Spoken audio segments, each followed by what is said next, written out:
CG board कक्षा 10वीं के विद्यार्थियों को अध्याय 6 और अध्याय 7 गणित सब्जेक्ट से मोस्ट आईएमपी प्रश्न बताने वाला हूं। आपको ना वार्षिक पेपर में जाने से पहले इन सभी प्रश्नों को देख लेना है। यह वार्षिक पेपर के लिए भी उतना ही महत्वपूर्ण है जितना वार्षिक पेपर के लिए। तो मैं ये तो नहीं कहूंगा कि ये सिर्फ वार्षिक के लिए है, ठीक है, लेकिन स्पेशली ये वार्षिक के लिए बहुत ज्यादा महत्वपूर्ण है, क्योंकि वार्षिक में ये प्रतिशत आपका यही सारे प्रश्न बनाएंगे। तो 90 से अगर ऊपर लाना चाहते हो 90 प्लस से, तो आपको ये सारे प्रश्न पढ़ के जाना है। और प्रतिशत नहीं चाहते हो, जैसे कि 60 नंबर में ही हम पास हो जाए सोच रहे हो टोटल मिला के, तो 60 तो आपको ऐसे ही मिल जाएगा। सिंपल आपको 60 नंबर मिल जाएगा। सिर्फ आईएमपी सूची बस पढ़ोगे, इसको पढ़ोगे भी नहीं ना तो भी 60 नंबर मिल जाएगा आपको। तो वो आपके ऊपर डिपेंड करता है कि आपको 60 चाहिए या उससे ज्यादा चाहिए। जिनको प्रतिशत की इच्छा है, प्रतिशत अच्छा है, तो उनको ये पढ़ना ही पड़ेगा। और मैं आपको समझा के भी बता देता हूँ, जिससे एक बार वीडियो देखोगे ना, दोबारा ना आपको कोई भी चीज देखने की जरूरत नहीं है। जैसे ही प्रश्न आएगा वहां पे डायरेक्ट आप टिक लगा सकते हो, इसका उत्तर ये होगा, ये होगा, आप बता सकते हो। बहुत आसान है, ठीक है। चलो मैं आपको प्रश्न बताता हूँ। देखो, ये पहला प्रश्न है, बिंदु -3 और 5 दिया हुआ है और यहाँ पे पूछा है चतुर्थांश में स्थित है। तो कैसे पता चलेगा कि किस चतुर्थांश में? तो चलो इसका मैं आपको बहुत इजी ट्रिक बताता हूँ। किसी भी प्रश्नों का चतुर्थांश बता सकते हो, ठीक है। जैसे यहाँ पे दिया हुआ है, देखो यहाँ पे मैं एक चतुर्थांश वाला रेखा बना लेता हूँ, ठीक है, आलेख बना लेता हूँ। ये रहा आलेख। इसे हम कहते हैं प्रथम चतुर्थांश और इसे द्वितीय चतुर्थांश। इसे हम क्या कहेंगे? तृतीय चतुर्थांश। एक सेकंड, ये तृतीय ऐसे लिखते हैं, ठीक है, यहाँ पे लिख लेता हूँ। यहाँ पे चलो ये गलत लिखा है तृतीय, लेकिन चलो सुधार लो भी, इसे तृतीय चतुर्थांश और ये चतुर्थ, ठीक है। तो 4 चतुर्थांश होते हैं। इसमें ना ये जो x और y, सब में x y रहता है। इसमें भी x y और इसमें भी x y, ठीक है। आगे को हम x कहते हैं। तो x का मान अगर प्लस में है और y का मान भी प्लस में, तो प्रथम चतुर्थांश में रहेगा। x का मान यहाँ पे माइनस में है और y का मान अगर प्लस में है तो ये द्वितीय चतुर्थांश में होगा। दोनों मान अगर माइनस में है x और y के, तो ये तृतीय चतुर्थांश में होगा। और चतुर्थ चतुर्थांश में x का मान प्लस में रहता है और y का मान माइनस में रहता है। ये होता है चतुर्थ चतुर्थांश। अब देखो, जो प्रश्न है -3 और 5 किस चतुर्थांश में है? तो माइनस और प्लस, आपको क्या देखना है? माइनस और प्लस। तो देखो माइनस और प्लस कहाँ पे? माइनस और प्लस यहाँ पे। इसका मतलब इसका उत्तर क्या होगा? इसका उत्तर होगा द्वितीय चतुर्थांश। समझ में आ गया? चतुर्थांश पूछेगा तो आपको उत्तर लेना है द्वितीय चतुर्थांश। अब इससे कोई भी प्रश्न आएगा बन जाएगा, ठीक है। तो आपका ऐसे ही 1 नंबर मिल गया, मतलब यहाँ पे 2 नंबर के प्रश्न आएगा, चाहे वो सही जोड़ी मिलाव रहे, चाहे रिक्त स्थान रहे, चाहे सही विकल्प रहे, ठीक है, जो भी रहे यहाँ से, चाहे वो सत्य सत्य रहे, 2 नंबर का प्रश्न आएगा तो 1 नंबर आपको ऐसे ही मिल गया, ठीक है। एक तो ये आ सकता है। दूसरा, क्षैतिज रेखा की प्रवणता, ठीक है। क्षैतिज रेखा की प्रवणता क्या होता है? तो क्षैतिज रेखा की प्रवणता जो है, 1 मिनट, क्षैतिज रेखा की प्रवणता क्या होता है देखना पड़ेगा, मुझे भी याद नहीं कन्फर्म, ठीक है, मैं आपको बाद में बता दूंगा। चलो देखते हैं। x अक्ष पर स्थित किसी बिंदु की कोटि खाली स्थान होती है। अगर कोई मान x अक्ष पर है, देखो फिर से हम ग्राफ में आते हैं, इस तरह से ग्राफ बना लेते हैं, ठीक है। ये x है, ये y अक्ष था ना, अक्ष में बता रहा हूं, तो ये x अक्ष, ये y अक्ष है। तो x अक्ष पर कोई है, तो मतलब x का मान कोई भी कंडीशन में 0 नहीं होगा, लेकिन y अक्ष का मान क्या होगा? ऑटोमेटिकली 0 हो जाएगा, ठीक है। तो इसका मान क्या होगा? x अक्ष पर है तो कोटि जो होता है ना, देखो ये x और y, इसको हम क्या कहते हैं? भुज कहते हैं, और y को हम क्या कहते हैं? कोटि कहते हैं। तो इसमें क्या है? कोटि क्या होगा? तो कोटि 0 होगा। 0 क्यों होगा? क्योंकि x, देखो यहाँ पे क्या लिखा है? x अक्ष पर स्थित किसी बिंदु, तो जिस अक्ष पर वो स्थित है बिंदु कह रहा है, उसके जस्ट दूसरा बिंदु क्या होता है? y अक्ष होता है। तो y अक्ष जो है ऑटोमेटिकली क्या रहेगा? 0 हो जाएगा। अगर y अक्ष पर है कहेगा, तो अगर मैं यहाँ पे कह देता हूँ y अक्ष पर, तो यहाँ पे क्या होगा? भुज होगा ना, तो भुज क्या होगा? 0 हो जाएगा। समझ में आ गया?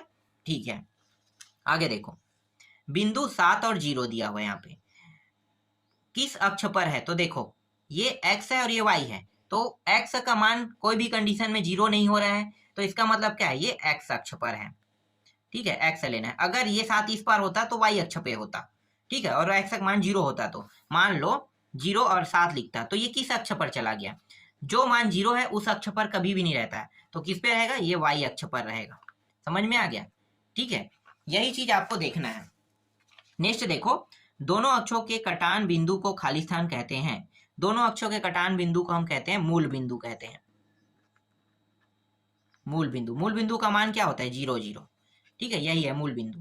देख लो, ये x अक्ष और y अक्ष जहां पे कटा है, यहाँ पे बिंदु पॉइंट क्या रहेगा, दोनों 0 0 रहेगा, और इसी को हम मूल बिंदु कहते हैं। इससे प्रश्न आते हैं, कई प्रश्न आ चुके हैं और कई बार आ चुके हैं, ठीक है, अलग अलग तरीके से पूछा है, लेकिन हर बार ना उसमें उत्तर वही रहेगा, 0 0 या तो मूल बिंदु रहेगा। इसके बाद देखो, आलेख बनाने के लिए प्रायः x अक्ष पर खाली स्थान चर एवं y अक्ष पर खाली स्थान चर किया जाता है। तो यहाँ पे स्पष्टीकरण तो नहीं किया है चर और अचर के बारे में, ठीक है, तो इसे अभी छोड़ दो। क्या कहना चाह रहा है समझ में नहीं आ रहा, प्रश्न देखते हैं। और ये सारे प्रश्न बोर्ड का है, तो इसलिए मैं इसे छोड़ तो नहीं सकता, ठीक है। रेखा y और -3x + 5 की ढाल बताना है। ढाल निकालना आता है, नहीं आता है तो मैं बता देता हूँ। देखो, एक सूत्र होता है y = mx + c। ये जो m का मान है वही क्या कहलाता है, ढाल कहलाता है। अब यहाँ पे देखो कितना दिया है, यहाँ पे मैं इसके सीधे में रख लेता हूँ, ठीक है। y दिया हुआ है, -3x दिया हुआ है और +5 दिया हुआ है, ठीक है, ये दिया हुआ है। तो यहाँ पे इसका मान क्या हो जाएगा, एक सेकेंड, ये 5 है, ठीक है। तो हमें m का मान निकालना है, तो y के साथ कुछ मान है क्या, नहीं है ना। तो यहाँ पे y बराबर डायरेक्ट m का मान देखो, तो ये x और x कट गया, समझो ये खत्म x, ठीक है। बचा क्या, यहाँ पे -3, तो ये -3 क्या होगा, इसका उत्तर होगा, ठीक है। इसे और अच्छे से समझा दूंगा। अगर इसी में यहाँ पे अगर 2 होता तो इसका मान कितना होता, ये 2 कोई भी कंडीशन में यहाँ पे नहीं आता, ये कहाँ पे आ जाता है, नीचे में, इन दोनों की, यहाँ भी दो यहाँ भी दो, तो -3/2 होता, इस तरह से बनेगा, ठीक है। आगे देखो, तो यहाँ पे देखो 8वां प्रश्न, y = mx + 5 की प्रवणता ज्ञात कीजिए। कितना होगा, 4, सीधा उत्तर लिख दो 4, ठीक है। ये जो है ना प्रवणता है, अंतःखंड इसे कहते हैं। अगर अंतःखंड कहता तो मैं 5 को लिखता, और प्रवणता कह रहा है इसलिए 4 को। ढाल और प्रवणता अलग अलग नहीं है, ढाल और प्रवणता दोनों एक है। ढाल कहेगा तो भी आपको प्रवणता निकालना है, प्रवणता कहेगा तो भी आपको ढाल ही निकालना है, मतलब दोनों एक ही है, अलग मत समझना। समझ में आ गया, ठीक है। और देख लेते हैं प्रश्न। अब ना कुछ प्रैक्टिस प्रश्न देखेंगे। देखो, यहाँ पे मैं आपको दिखा रहा हूँ, इंपॉर्टेंट तो देख लिए, यहीं से ही प्रश्न बनेगा और कहीं से नहीं बनेगा, ठीक है, इसलिए मैं आपको समझा भी रहा हूँ। बिंदु ये -4 और 7 निर्देशांक संबंध किस चतुर्थांश में है? अभी जस्ट मैंने बताया था, एक माइनस में और एक प्लस में है। देखो, माइनस और प्लस देखना है, वो संख्या मुझे संख्या से कोई मतलब नहीं है, हमें क्या देखना है, माइनस और प्लस। तो माइनस और प्लस मतलब द्वितीय में है, तो यहाँ पे क्या आ जाएगा, द्वितीय चतुर्थांश। इसी तरह से देखो, यहाँ पे दोनों माइनस में है, मतलब ये तृतीय में होगा। कैसे पता चलेगा तृतीय में है, तो देखो इस तरह से आपको ग्राफ बना लेना है, ये भी माइनस ये भी माइनस, दोनों मान किस में है, माइनस माइनस में, ठीक है। आगे देखो, ये दोनों मान प्लस में है, तो किस चतुर्थांश में होगा, इसको भी दिखा देता हूँ, प्लस वाले को। ये प्रथम में, दोनों प्लस में है, मतलब प्रथम में। एक्स और वाई दोनों मान अगर प्लस में होता है तो इसे हम क्या कहते हैं, प्रथम चतुर्थांश कहते हैं। अब यहाँ पे देखो, ये कौन से चतुर्थांश में है, तो एक प्लस में एक माइनस में, इसका मतलब ये चतुर्थ चतुर्थांश में है, ठीक है। दिखा देता हूँ उसको भी, चतुर्थ चतुर्थांश। देखो, ये प्लस है आगे और पीछे माइनस में है, तो ऐसा ही था, आगे प्लस, देखो ये रहा, आगे प्लस और पीछे माइनस, तो चतुर्थ चतुर्थांश में इसका उत्तर हमने लिया। इसी तरह से यहाँ पे देखो, इसका क्या निकालना है, ढाल निकालना है। तो ये 7 जो है वो क्या होगा, इसका ढाल होगा। अभी जस्ट मैंने समझाया इसको, ठीक है। यहाँ पे देखो, -y और ये 5 दिया, x दिया है और -5 दिया है ना, तो यहाँ पे क्या होगा, यहाँ पे माइनस है, तो मुझे y से माइनस हटाना है, तो इस साइड में ले जाएंगे, तो जो माइनस है वो प्लस और प्लस माइनस हो जाएगा, तो मतलब ये -1 हो जाएगा, 1x, या फिर x बस लिख सकते हो, और ये +5 हो जाएगा। तो यहाँ पे y का मान क्या आ जाएगा, -1। देखो यहाँ पे क्या है, माइनस में, तो ये -1 हो जाएगा इसका उत्तर। इसी तरह से यहाँ पे देखो, 0y स्थित है, तो y के बिंदु y निर्देशांक कह रहा है, ठीक है। तो इसका उत्तर क्या होगा, तो इसका उत्तर हो जाएगा, y निर्देशांक कह रहा है मतलब अंतःखंड पूछ रहा है, तो अंतःखंड में क्या है, 4 है, क्या है, 4, ठीक है। तो यहाँ पे 4 ले लेना है। मैंने बताया था ढाल और प्रवणता एक है, और ढाल और प्रवणता के बराबर अलावा जो अचर राशि है उसे हम क्या कहते हैं, अंतःखंड कहते हैं, तो इसका अंतःखंड क्या हो जाएगा, 4 हो जाएगा। इसी तरह से यहाँ पे देखो कुछ और प्रश्न है, जैसे ये चतुर्थांश पूछा है, तो पता चल गया दोनों माइनस में मतलब तृतीय में।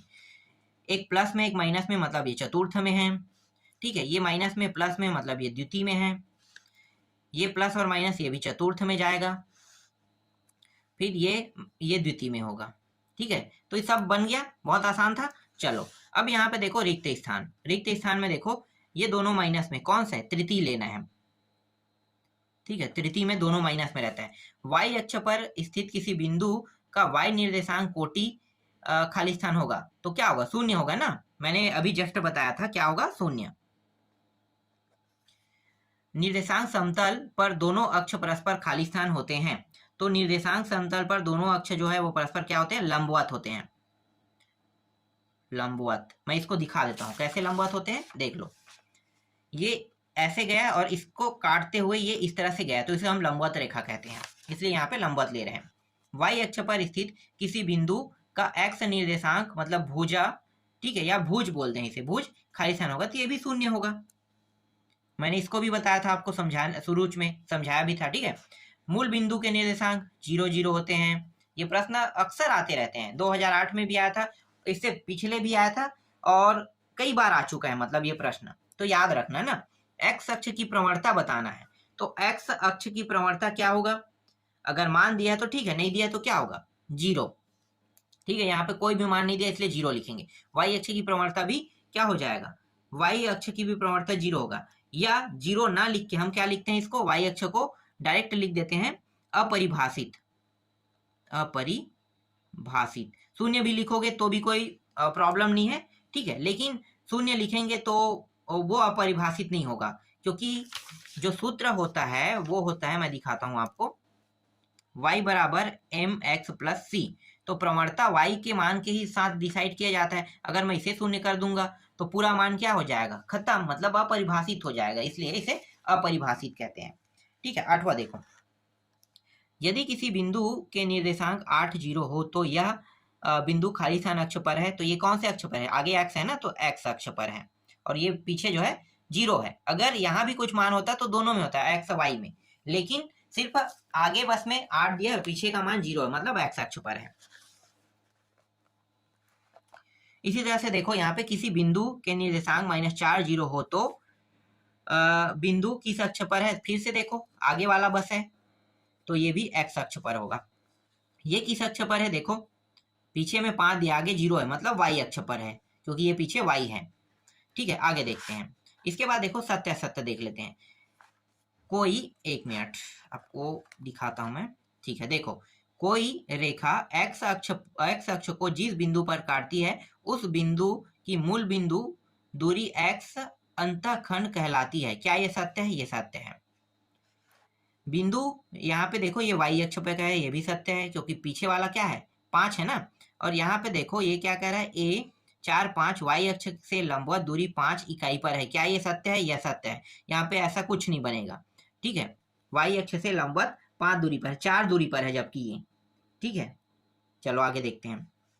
निर्देशांक पद्धति में y अक्ष निर्देशांक को भुज कहते, गलत, कोटि कहते हैं। एक सेकंड, इसे मैंने क्या लिख दिया है, गलत लिखना है ना, ये भी गलत है, क्रॉस कर दो, ठीक है। ये कोटि कहते हैं किसको, y अक्ष को, और भुज x अक्ष को कहते हैं। अगर x अक्ष होता तो राइट होता ये। 5वें निर्देशांक पद्धति में बिंदु के x निर्देशांक को भुज कहा जाता है, ये सत्य है। निर्देशांक अक्ष के प्रतिच्छेद बिंदु को मूल बिंदु कहते हैं, ये भी सत्य है। किसी बिंदु के x - 2 निर्देशांक को कोटि कहा जाता है, क्या ये सत्य है, यह सत्य, ऐसा कुछ नहीं बनता है। इसके बाद 8वां देखो, y अक्ष पर स्थित किसी बिंदु का x निर्देशांक 0 होता है, ये भी सत्य है, सही कह रहा है, ठीक है। जब y अक्ष में रहेगा तो x अक्ष क्या होता है, 0 रहता है, तभी तो होता है ना। जैसे कि यहाँ पे देखो, यहाँ पे 5 जो है y अक्ष पे है, तभी तो x अक्ष क्या है, 0 है। 9वां देखो, x अक्ष पर स्थित किसी बिंदु का y निर्देशांक 0 होता है, बिल्कुल सही है। x अक्ष और y अक्ष दोनों परस्पर लंबवत होते हैं, ये भी सत्य है, ठीक है। तो सत्य से यहाँ पे प्रश्न कंप्लीट हो गया। और IMP टिक मैंने किया था, जो प्रश्न मैंने टिक किया था उन सभी की आपको क्या करना है, प्रैक्टिस कर लेना है, ठीक है। तो जैसे कि अति लघु उत्तरी में ये प्रश्न टिक हुआ है, तो जितने भी प्रश्न मैंने टिक कराया है वो सारे प्रश्न आपको पढ़ना है। इसके अलावा आपको कोई भी एक्स्ट्रा प्रश्न पढ़ के एग्जाम में नहीं जाना है, क्योंकि आने वाले प्रश्नों की सूची आपको मिल गया है। तो जो आएगा उसको देख लेना है। और अध्याय 7 से ना कोई भी प्रश्न नहीं बनेगा, इसलिए आपको अध्याय 7 के वस्तुनिष्ठ प्रश्न पढ़ने की आवश्यकता नहीं है। इस प्रकार से 2 अध्याय 6 और अध्याय 7 मैंने कंप्लीट कर दिया।